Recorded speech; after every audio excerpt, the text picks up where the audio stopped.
শুভ সন্ধ্যা সকলকে smart Bengali ম্যাথে স্বাগতম।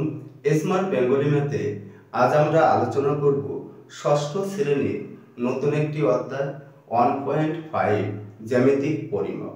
আমি দেখো বোর্ডে লিখেই রেখেছি 1.5 জ্যামিতিক পরিমাপ। এই জ্যামিতিক পরিমাপটা আজ আমরা আলোচনা করব এই অধ্যায়টি। এর আগে দেখো আমরা 1.4 1.3 আমরা সমাধান করেছি অঙ্কগুলো। যদি তোমরা ভিডিওগুলো দেখে না থাকো তাহলে ভিডিওর ডেসক্রিপশনে লিংক দেওয়া রয়েছে, সেখান থেকে তোমরা দেখে নিতে পারো। কারণ ষষ্ঠ শ্রেণীর প্রত্যেকটা ছেলেমেয়ের কথা চিন্তা রেখে আমরা খুব সহজে এবং সঠিক নিয়মে অঙ্ক করানোর চেষ্টা করছি। তোমরা যদি দেখো তাহলে তোমাদের খুবই উপকার হবে। আর ভিডিও শুরু করার আগে সবার কাছে অনুরোধ, যদি আমাদের ভিডিওগুলি ভালো লাগে অবশ্যই চ্যানেলটিকে সাবস্ক্রাইব করে রাখবে আর বেল আইকন বাটনটি টিপে দেবে।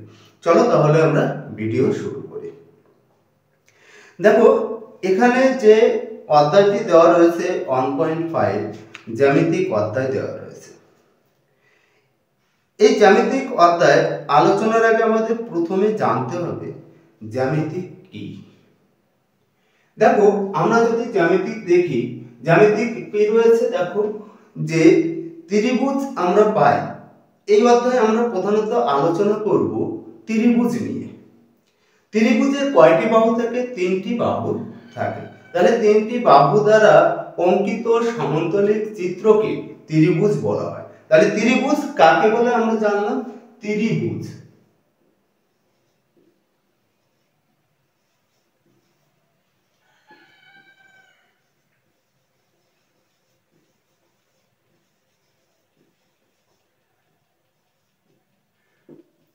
ত্রিভুজ কাকে বলে? ত্রিভুজ বলা হচ্ছে তিনটি রেখা দ্বারা অঙ্কিত সামন্তলিক চিত্রকে ত্রিভুজ বলা হয়। ত্রিভুজ কয় প্রকার? ত্রিভুজ দুই প্রকার। কি কি আছে দেখো, বাহু দৈর্ঘ্য অনুসারে,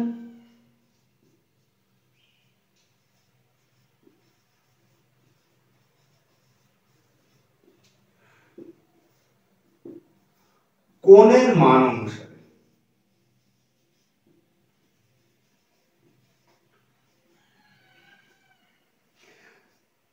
তাহলে ত্রিভুজকে আমরা কয় ভাগে ভাগ করতে পারি?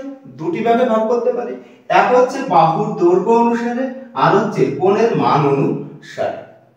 বাহুর দৈর্ঘ্য অনুসারে ত্রিভুজ কয় প্রকার পায়? বাহুর দৈর্ঘ্য অনুসারে ত্রিভুজ প্রধানত তিন প্রকার পায়। কি কি রয়েছে দেখো, সমবাহু,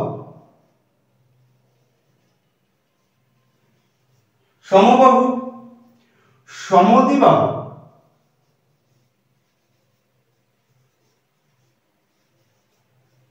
আর রয়েছে বিষমবাহু।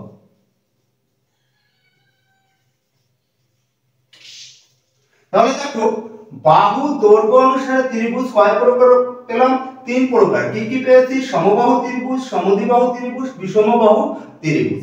সমবাহু ত্রিভুজ বলতে কাকে বোঝাচ্ছে? যে ত্রিভুজের তিনটি বাহুর দৈর্ঘ্যই সমান তাকে সমবাহু ত্রিভুজ বলা হচ্ছে। তাহলে তিনটি বাহুর দৈর্ঘ্য কি রয়েছে? সমান হবে।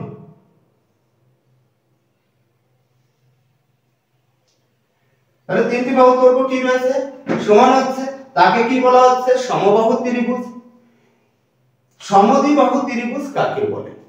যে ত্রিভুজে দুটি বাহুর দৈর্ঘ্য সমান হয় তাকে সমদ্বিবাহু ত্রিভুজ বলা হয়।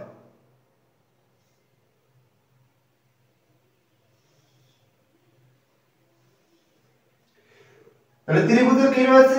দুটি বাহুর দৈর্ঘ্য কি রয়েছে? সমান রয়েছে, যার জন্য একে কি বলা হচ্ছে? সমদ্বিবাহু ত্রিভুজ বলা হয়। বিষমবাহু ত্রিভুজ, তাহলে যে ত্রিভুজে তিনটি বাহুর দৈর্ঘ্যই অসমান তাকে কি বলা হচ্ছে? বিষমবাহু ত্রিভুজ বলা হয়। তাহলে আমরা পেলাম কি? বাহুর দৈর্ঘ্য অনুসারে ত্রিভুজকে কয় ভাগে ভাগ করা হয়? দুই ভাগে ভাগ করা হয়, সমবাহু ত্রিভুজ, সমদ্বিবাহু ত্রিভুজ, বিষমবাহু ত্রিভুজ। সমবাহু ত্রিভুজ কাকে বলে? বলে দিয়েছি যে যে ত্রিভুজে তিনটি বাহুর দৈর্ঘ্যই কি রয়েছে? সমান রয়েছে তাকে সমবাহু ত্রিভুজ বলা হয়। সমদ্বিবাহু ত্রিভুজ, যে ত্রিভুজে দুটি বাহুর দৈর্ঘ্য সমান হয় তাকে সমদ্বিবাহু ত্রিভুজ বলা হয়। বিষমবাহু ত্রিভুজ। যে ত্রিভুজের তিনটি বাহু দৈর্ঘ্যই অসমান তাকে বিষমবাহু ত্রিভুজ বলা হয়।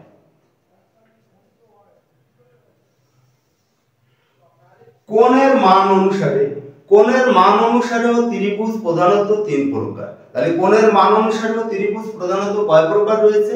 তিন প্রকার। কি কি পাই আমরা প্রথমত দেখব সমকোণ,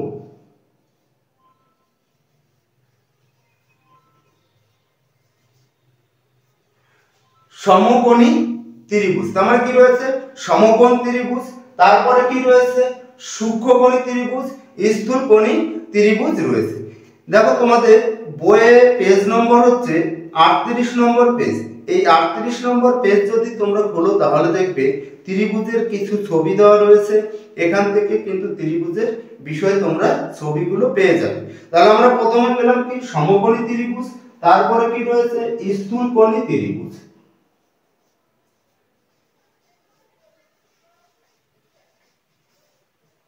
স্থূলকোণী ত্রিভুজ। তারপরে কি রয়েছে দেখো? সূক্ষ্মকোণী ত্রিভুজ পাবে আরেকটা। কি পাবে? সূক্ষ্মকোণী ত্রিভুজ। তার মানে আমরা তিনটে ত্রিভুজ পেয়েছি। কি কি ত্রিভুজ পেয়েছি? সমকোণী ত্রিভুজ, স্থূলকোণী ত্রিভুজ, আর রয়েছে সূক্ষ্মকোণী ত্রিভুজ। তাহলে সূক্ষ্মকোণী ত্রিভুজ কি রয়েছে দেখো?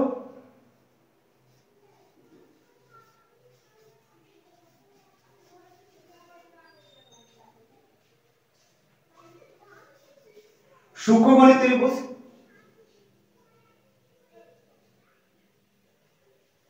সমকোণী ত্রিভুজ, স্থূলকোণী ত্রিভুজ, সূক্ষ্মকোণী ত্রিভুজ বলা হয়। তাহলে ত্রিভুজ কয় প্রকার পেলাম আমরা? প্রধানত দুই ভাগে ভাগ করা হয়েছিল, বাহুর দৈর্ঘ্য অনুসারে, কোণের মান অনুসারে।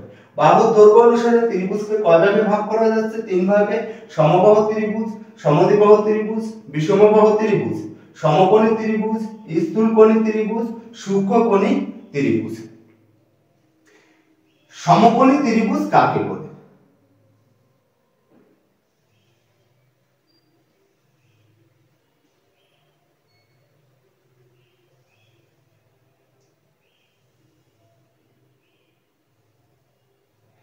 যে ত্রিভুজের একটি কোণের মান এক সমকোণ বা 90 ডিগ্রি তাকে সমকোণী ত্রিভুজ বলা হয়। তাহলে সমকোণী ত্রিভুজ কাকে বলা হচ্ছে? যে ত্রিভুজের একটি কোণের মান এক সমকোণ অথবা 90 ডিগ্রি তাকে সমকোণী ত্রিভুজ বলা হয়। স্থূলকোণী ত্রিভুজ কাকে বলে? যে ত্রিভুজের কোণের মান 90 ডিগ্রি থেকে বড় এবং 180 ডিগ্রি থেকে ছোট তাকে স্থূলকোণী ত্রিভুজ বলা হয়। তাহলে স্থূলকোণী ত্রিভুজ কাকে বলা হচ্ছে?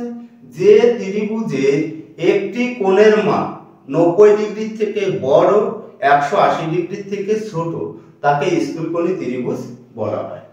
তাহলে সূক্ষ্মকোণী ত্রিভুজ কাকে বলা হচ্ছে? সূক্ষ্মকোণী ত্রিভুজ হচ্ছে যে ত্রিভুজের একটি কোণের মান 90 ডিগ্রি থেকে ছোট। তাহলে কি রয়েছে? যে ত্রিভুজের একটি কোণের মান কত রয়েছে? 90 ডিগ্রি থেকে ছোট হবে। কোণের মানগুলো কি হবে? 90 ডিগ্রি থেকে ছোট, তাকে বলা হচ্ছে সূক্ষ্মকোণী ত্রিভুজ।